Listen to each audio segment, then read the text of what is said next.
ಕಷ್ಟಪಟ್ಟು ಓದಿದ ಪ್ರತಿಫಲ ಇಂದು ನನಗೆ ಸಿಕ್ಕಿತು. ಇಂದಿನಿಂದ ನಾನಾದನು ಈ ತಾಲೂಕಿನ ತಹಶೀಲ್ದಾರ್. ಅದರಲ್ಲೂ ಪ್ರಪ್ರಥಮವಾಗಿ ನನ್ನ ತಾಲೂಕಿಗೆ ನೇಮಕವಾಗಿದ್ದು ನನ್ನ ಪುಣ್ಯ ಎಂದು ತಿಳಿಯಬೇಕು.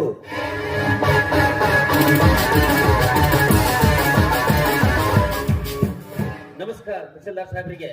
ಚಚೆ, ಇದೇನ್ ಗೌಡ್ರೆ, ನಾ ತಹಸೀಲ್ದಾರ್ ಆದ ವಿಷಯ ನಿಮಗೆ ಗೊತ್ತಾಯ್ತು? ಏನ್ರಿ ಪ್ರಯೋಜನ? ನಿಮ್ಮನ್ನು ಈ ತಾಲೂಕಿನ ತಹಸೀಲ್ದಾರನಾಗಿ ಮಾಡಿದವನೇ ನಾನು. ನಿಮ್ಮನ್ನು ಬೇರೆ ತಾಲೂಕಿಗೆ ವರ್ಗಾವಣೆ ಮಾಡಿದರು. ನಮ್ಮೂರಿನ ಅಧಿಕಾರಿ ನಮ್ಮ ತಾಲೂಕಿನ ಇರ್ರಿ ಅಂತ ರೆಕಮೆಂಡ್ ಮಾಡಿದವನೇ ನಾನು. ಬಹಳ ಉತ್ತರವಾಯ್ತು ಗೌಡ್ರೆ. ಈಗಲಾದರೂ ನಮ್ಮಂತ ಬಡವರ ಮೇಲೆ ಕರುಣೆ ತೋರಿಸಿದ್ರಲ್ಲ, ಅಷ್ಟೇ ಸಾಕು. ರಮೇಶ, ನಿನ್ನ ಮೇಲೆ ಸದಾ ಕರುಣೆ ಇದ್ದೇ ಇದೆ. ಆದ್ರೆ ನಿಮ್ಮನ್ನ ಸುತ್ತ ಸೋಮಾರಿ, ಅವನ ಮೇಲೆ ಕರುಣೆ ಎಂಬುದೇ ಇಲ್ಲ ನನಗೆ. ಗೌಡ್ರೆ, ಏಕೆ ಗೌಡ್ರೆ ಆ ಮಾಲತೇಶನ್ನ ಏಕೆ ಸುತ್ತ ಸೋಮಾರಿ ನಿಮ್ಮ ದೃಷ್ಟಿಯಲ್ಲಿ? ಹೌದು, ಮತ್ತೆ ಅವನಲ್ಲಿ ನೀವು ಸುತ್ತ ದೊಡ್ಡ, ಯಾರಲ್ಲಿ ಯಾರ ಹತ್ರ ಹೇಗೆ ನಡೆದುಕೊಳ್ಳಬೇಕೆಂಬುದೇ ಗೊತ್ತಿಲ್ಲ ಅವನಿಗೆ. ನೋಡು, ನೀನೀಗ ಪ್ರತಿಷ್ಠಿತ ವ್ಯಕ್ತಿ, ಅವನೊಬ್ಬ ಕೇವಲ ಕೂಲಿಯ ಆಳು. ಇಲ್ಲಿವರೆಗೂ ಕೂಲಿ ಆಳೆ, ಇನ್ನು ಮುಂದೆ ನಿಲ್ಲಿಸು ರಮೇಶ. ಅವನಿಂದ ನಿನಗೆ ಅವಮಾನವೇ ಹೊರತು ಜಯ ಮಾತ್ರ ಸಿಗಲಾರದು. ಅನ್ನೆಂದ್ರೆ ಅವನು ನಿನ್ನ ಒಡ ಹುಟ್ಟಿದ ಅನ್ನನೇ ಅಲ್ಲ, ಅವನೊಬ್ಬ ಅನಾಥ. ನೋಡ್ರಿ, ಇದನ್ನೇನು ಹೇಳ್ತಿರುವಿರಿ ನೀವು? ಇದನ್ನು ನಾನು ನಂಬಬೇಕೆ? ಇದನ್ನು ಹೇಳಿ ನೀವು ತುಂಬಾ ಉಪಕಾರ ಮಾಡಿದ್ರಿ. ರಮೇಶ, ನೀನು ತಹಶೀಲ್ದಾರ್, ನಾನು ಈ ಊರಿನ ಅಗ್ರಭ್ಯ ಶ್ರೀಮಂತ. ಇಬ್ರು ಸೇರಿದ್ರೆ ಇನ್ನೂ ಶ್ರೀಮಂತರಾಗಬಹುದು. ಅದು ಹೇಗೆ ಸಾಧ್ಯ ಗೌಡ್ರೆ? ಬಹಳ ಸುಲಭ. ಈ ಬಗ್ಗರ ಆಸ್ತಿ ನಮ್ಮ ಕೈವಶವಂತೆ ಮಾಡಿಕೊಳ್ಳಬೇಕು. ಅದು ಹೇಗಂದ್ರೆ ತಹಶೀಲ್ದಾರಾದ ನಿನ್ನ ಕೈಯಿಂದ ಮಾತ್ರ ಸಾಧ್ಯ. ನೀನ ರೀತಿ ಮಾಡಿದ್ದೆ ಆದ್ರ ಹಣ ನೀರಿನಂತೆ ಹರಿದು ಬರುತ್ತೆ ನಮ್ಮ ಹತ್ರ. ಗೌಡ್ರೆ, ನಿಜವಾಗ್ಲೂ ನಾನು ನಿಮ್ಮನ್ನು ಬಹಳ ಕೆಟ್ಟವರೆಂದು ನಂಬಿದ್ದೆ. ನೀವು ಇಷ್ಟೊಂದು ಮಾತ್ಮರೆಂದು ನನಗೆ ಗೊತ್ತಾಗಿದ್ದೆ ಇವತ್ತು. ರಮೇಶ, ದುಡಿದು ಮುಂದೆ ಬರೋವರಿಗೆ ನಾನು ಎಂದಿದ್ರು ಒಳ್ಳೆಯವನೇ.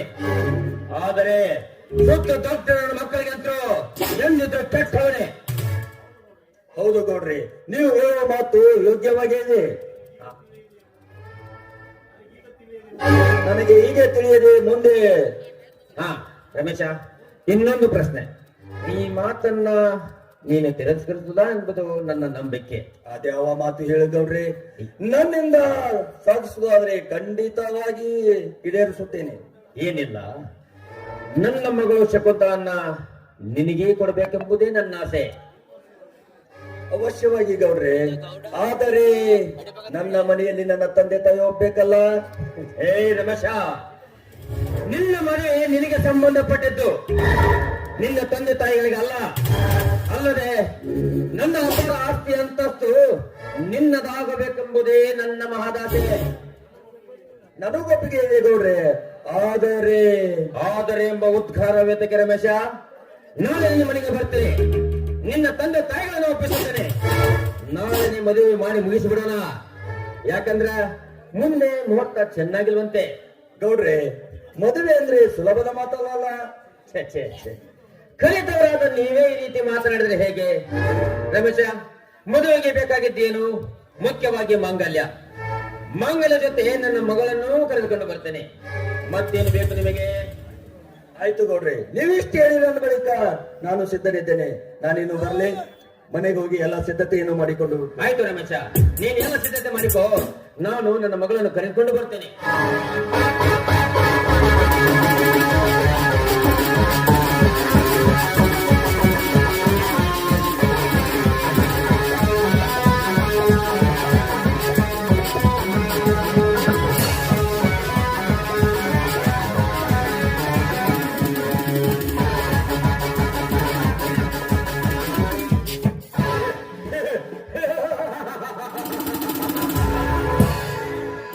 ಹೋಗು ಹೋಗು ಮಂಕಿ ಹೋಗು.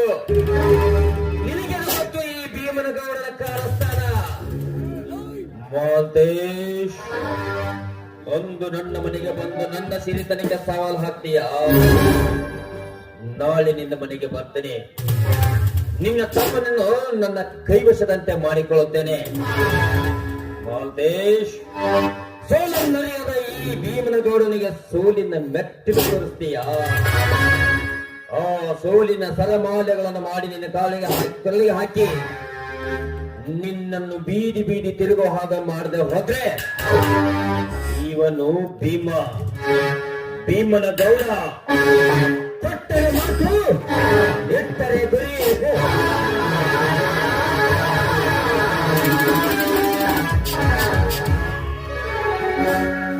ಮನಸ್ಸಿನಿಂದ ಬರಲಿಲ್ಲ ಮನಮನೆಯ ಬಲವ.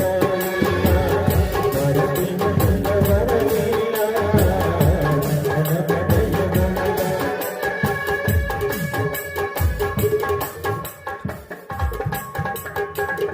ಯವ್ವ, ಯಪ್ಪ ಬರ್ರಿ.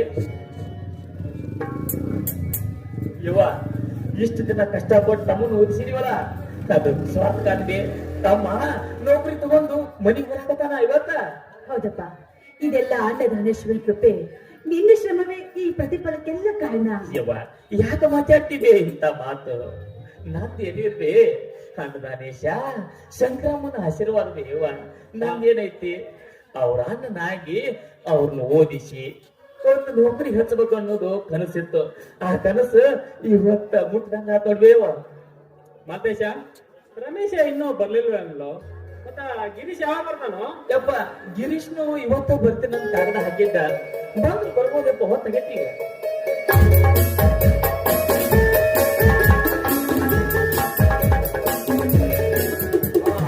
ಅಮ್ಮ, ಅಪ್ಪ, ಅಣ್ಣ ನಮಸ್ಕಾರವಣ್ಣ.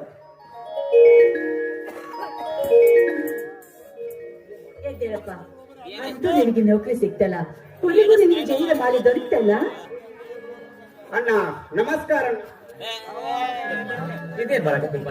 ಏನಣ್ಣ ಮನೆಯಲ್ಲಿ ಎಷ್ಟೊಂದು ಸಂತೋಷ ಸಡಗರ ತುಂಬಿದಲ್ಲ, ಏನಾಗಿದೆ ಅಣ್ಣ?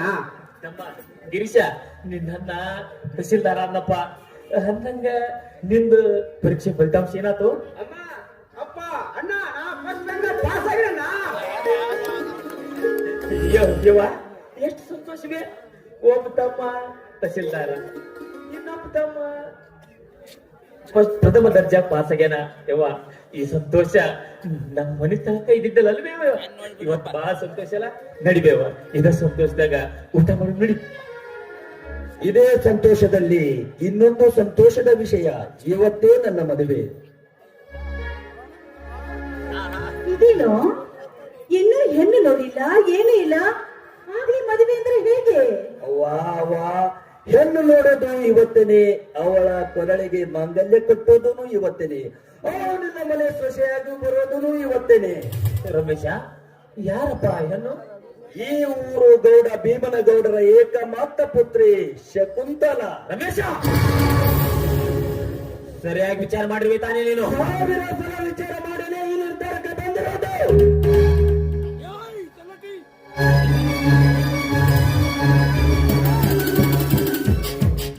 ನಮಸ್ಕಾರ ಶಾಂತಪ್ಪ, ಶಾರದಮ್ಮನವ್ರಿಗೆ. ಏನು ಸಂತೋಷ ಬರೀತಾರೆ ನಿಂತಿದ್ದೀರಿ? ಏನ್ ಸಂತೋಷ ವಿಶೇಷ?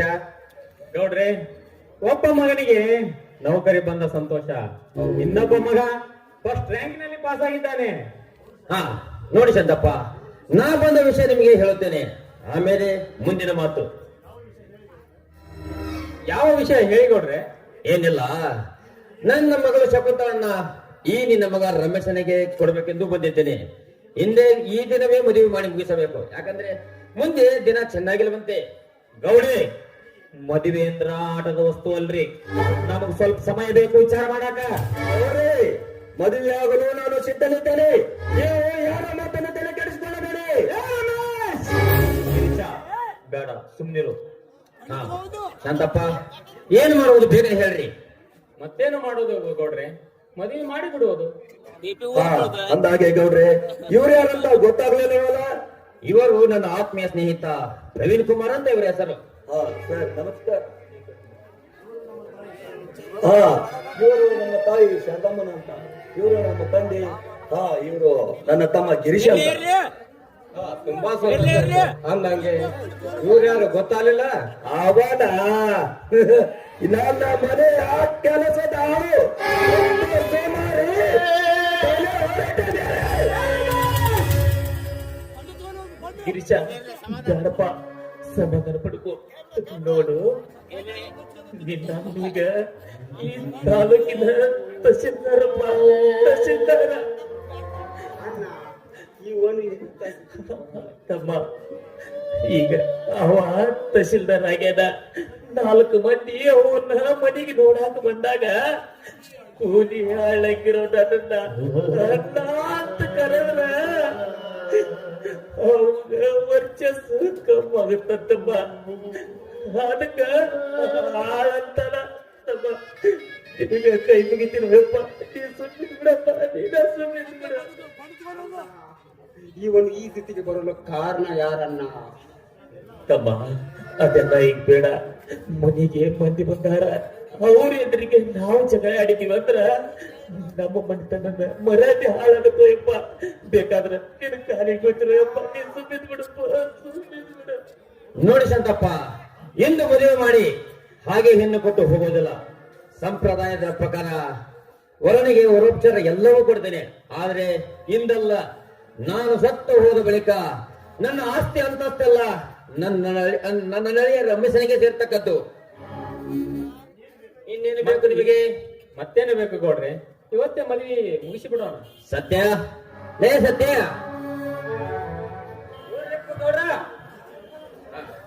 ಏಯ್ ಆ ಸ್ವಾಮಿ ಕರ್ಕೊಂಡು ಅಡಿಗೆ ಸಿದ್ಧತೆ ಎಲ್ಲ ಮಾಡಿಕೋ. ರಮೇಶ, ತೆಗೆದುಕೋ ಹಾರನ. ಸೋಮಾರಿ ನನ್ನ ಮಗನೇ, ಬಾರೋ ಬೇಗ ಚೇರ ಕಾಲೇಜ್ ಮಾಡಕತ್ತಿ. ಯಪ್ಪ ಸಾಹೇಬ್ರ, ಮನಸ್ಸಿನ್ಯಾಗ ಒಂದು ಕಹಿ ಭಾವನೆ ಸುಳಿದಾಡಕತ್ತಿದ್ದಪ್ಪ. ಅದಕ್ಕ ವಿಚಾರ ಮಾಡಿಕೊಂಡ ನಿಂತಿದ್ದೆ. ಆಯ್ತಪ್ಪ, ಹಾಕ್ತೀನ್ರಿ, ಹಾಕ್ತೀನಿ.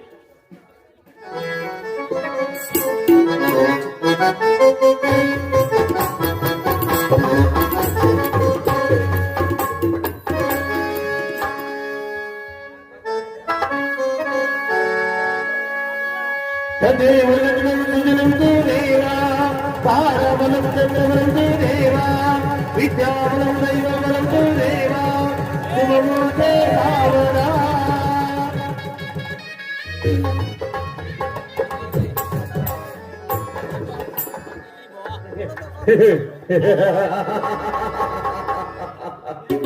ಮಾತೇಶ್, ಏನಾಯ್ತು ನಿನ್ನ ಚಾಲೆಂಜ್? ಈಗ ನಿನ್ನ ತಮ್ಮ ನನ್ನ ಕೈ ವಶದಲ್ಲಿದ್ದಾನೆ. ನೀನು ಭಿಖಾರಿ, ಬೀದಿ ಬೀದಿ ತಿರುಗುವ ಭಿಖಾರಿ. ರಮೇಶ, ನಿನ್ನ ಹೆಂಡತಿ ಹೆಸರು ಹೇಳಪ್ಪ. ಬೇಟೆಗೆ ಹೋಗುತ್ತಾ ದುಷ್ಯಂತ ಮಹಾರಾಜನ ಸೆರೆ ಹಿಡಿದುತ್ತಳು ಆ ಶಕುಂತಲ. ಆದರೆ ಪ್ರೀತಿಯಿಂದ ನನ್ನ ಮನಸ್ಸನ್ನೇ ಕದ್ದಳು, ಸತಿಯಾದಳು ನನ್ನ ಶಕುಂತಲ.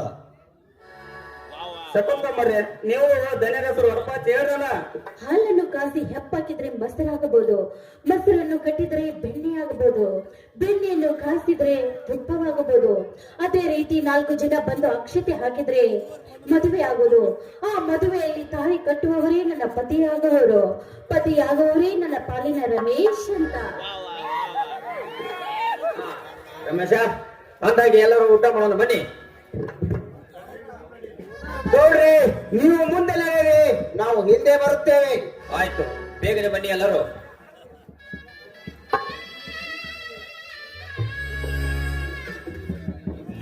ರಮೇಶ, ಮನೆಗೆ ಬಂದ ತಿಥಿಗಳು ಮುಂದ ನನ್ನ ಮಾನ ಹಾರಸಾಕಿದೆ. ನೀ ಏನು ಕಟ್ಕೊಂಡು ಬಂದಿಯಲ್ಲ ಈ ಹೆಣ್ಣು, ಈ ಮನೆಗೆ ಯೋಗ್ಯಳಲ್ಲ, ಯೋಗ್ಯಳಲ್ಲ. ಅದರಲ್ಲಿ ಅವರಪ್ಪ ಭೀಮನಗೌಡ ನನಗೆ ಬಂದು ಒಯ್ದಿ, ಅವನ ಎದುರಿಗೆ ನನ್ನ ಮಾನ ಹಾರಸಾಕಿದೆ ನೋಡಿ. ನನಗೆ ಹೊಡೆಯಲು ನಿನಗೆ ಯಾವ ಅಧಿಕಾರವಿದೆ? ರಮೇಶ, ನಾನು ನಿನ್ನನ್ನೆಂಬುದು ಮರೆತಿರುವೇನೋ? ಯಾರು ನೀನು? ನನ್ನನ್ನೇ ಅಮ್ಮ, ಆ ರೀತಿ ತಿಳಿದಿಲ್ಲ, ಅದು ನಿನ್ನ ಮೂರ್ಖತನ. ಎಲ್ಲೋ ಬೀದಿಯಲ್ಲಿ ಬಿದ್ದ ಭಿಕಾರಿ ಮಗ ನೀನು. ಅಮ್ಮ ಹೇಳಮ್ಮ, ಏಕೆ ಮೌನವಾಗಿರುವೆ? ಹೇಳಮ್ಮ ಹೇಳು. ತಾಯಿಗೆ ಮಗನೇರು, ಅವನು ಅಥವಾ ನಾನು? ಹೇಳಮ್ಮ ಹೇಳು. ಗಣೇಶ, ಪುತ್ರ, ನಿನ್ನ ಮಾತಿನ ಅರ್ಥ ಹೌದು, ಯಾರು? ನಾನು ಅನಾಥನ ಯವ್ವ ತಮ್ಮ ಹೇಳುದು ಕರೆಯಲ್ವೇ? ನಾನಾ ತನಬೇವ ಏನೇ ಹೌದು, ಎಂದು ನಾನು ಓದಿ ಈ ಮನೆಗೆ ಕಾಲಿಟ್ಟೆನು ಅಂದೇ ಗೊತ್ತಾಯ್ತು ನೀ ಹಾದಿ ಬೀದಿಯಲ್ಲಿ ಹುಟ್ಟಿದ ಹಾದರಗಿತ್ತಿಯ ಮಗನೆಂದು.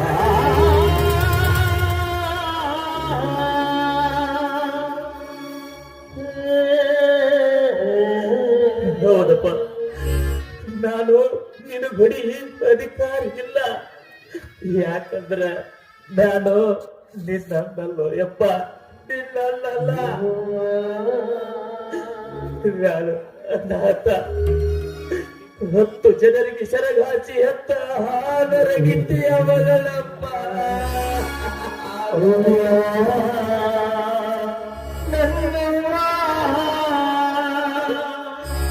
ಯವ್ವ ಯವ್ವ, ನಾ ನಿನ್ನ ಮಗ ಅಲ್ಲದಿವೆ ಯವ್ವ. ನನ್ನಲ್ಲಿ ಹಳದಿಲ್ಲದಿವೆ ಯವ್ವ.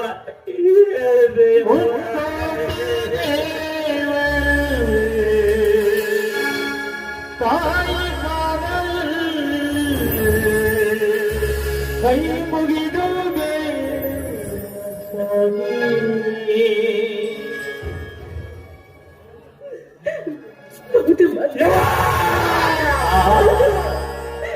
ನನಗೆ ಮಕ್ಕಳಾಗ್ಲಿಲ್ಲ ಅಂತ ತಿಳಿದು ನನ್ನ ತಂದೆ ನಾನು ಸಾಕಿದ್ದೇನಪ್ಪ, ಸಾಕಿದ್ದೇನೆ. ಯವ್ವ, ನನ್ನ ಯಾಕೆ ತಂದು ಸಾಕಿ ಸಲಿಹಿದುವೆ ಯವ್ವ.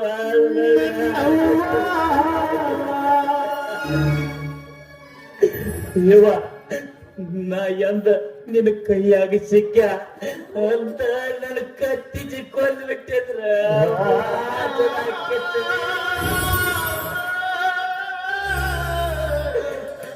ಯವ್ವ, ಇಂಥ ಬಹುಮಾನ ಕೊಡಾಕದ ನನ್ನ ತಂದು ಸಾಕಿದರುವೇವ ಹೇಳುವೇವ.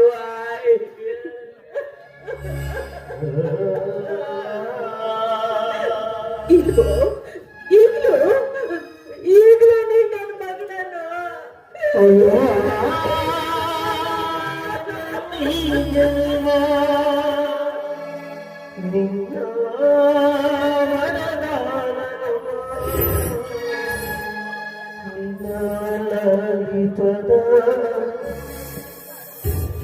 ನೋಡು ಮಾಲ್ತೇಶ್, ಇನ್ನು ಮುಂದಾದರೂ ನನ್ನ ಮನೆಯಲ್ಲಿ ಜೀತದಾಗಿ ಇದ್ದಿರು, ಇಲ್ಲವಾದರೆ ನಿನಗೆ ಬಿಟ್ಟ ವಿಚಾರ. ಯಪ್ಪ ಸಾಹೇಬ್ರ, ಅದನ್ನ ನೀವು ಹೇಳ್ಬೇಕಾಗಿಲ್ರಿ ಅಪ್ಪ. ಯಾಕಂದ್ರ ನಾನು ಅನಾಥ, ದಿಕ್ಕಿಲ್ಲದ ಪರದೇಶಿ ಅಪ್ಪ. ನಾನು ದಿಕ್ಕಿಲ್ಲದ ಪರದೇಶಿ. ಅಣ್ಣ, ನಿನಗಾಗಿ ಒಬ್ಬ ತಮ್ಮ ಇದ್ದನೆಂಬುದು ಮರೆತಿರುವೇನಣ್ಣ. ನಾನೇ ನಿನ್ನ ತಮ್ಮ ಅಣ್ಣ. ಈ ತಾಯಿ ಹೆತ್ತ ತಾಯಿ ಆದರೆ ನಾನು ಮಾತ್ರ ನಿನ್ನ ಬಿಟ್ಟು ಒಂದು ಕ್ಷಣ ಕೂಡ ಇರುವುದಿಲ್ಲ ಅಣ್ಣ, ಒಂದು ಕ್ಷಣ ಕೂಡ ಬಿಟ್ಟು ಇರುವುದಿಲ್ಲ. ಅಪ್ಪ ಗಿರೀಶ, ಎಲ್ಲ ಅವನ್ಲಿಲ್ಲ ಅಪ್ಪ. ಅವ ಹೆಂಗ ಆಡಿಸ್ತಾನ ಹಂಗ ಆಡೋದ ನಮ್ ಕರ್ತವ್ಯ. ಹೋಗು, ಊಟ ಮಾಡಿ ಹೋಗು ಯವ್ವ. ಹೋಗುವೆ, ನೀನು ಊಟ ಮಾಡಿ ಹೋಗುವೆ. ಊಟ ಮಾಡಿ ಹೋಗುವೆ. ಅಣ್ಣ, ಮನೆಯಲ್ಲಿ ಕೊಳ್ಳವಿದ್ದರೂ ನೀರು ಕುಡಿದು ಜೀವಿಸೋಣ ವಿನಃ ಕೇವಲ ಎಂದರ ಆಸೆ ಪಟ್ಟು ಮತ್ತೊಬ್ಬರ ಮನೆಯಲ್ಲಿ ಜೀವಿತರಾಗಿ ಇರುವುದು ಈ ನಿನ್ನ ತಮ್ಮನಲ್ಲವಲ್ಲ. ಇದು ತಾಯಿ ತಂದೆಯವರ ಮೇಲೆ ಆಣೆಯಿಟ್ಟೆ. ಬಾಳೆಂಬ ಆಟದಿ ಚಂದನತೆಯಲ್ಲಿ ಸಂತಾಸಿಗೆ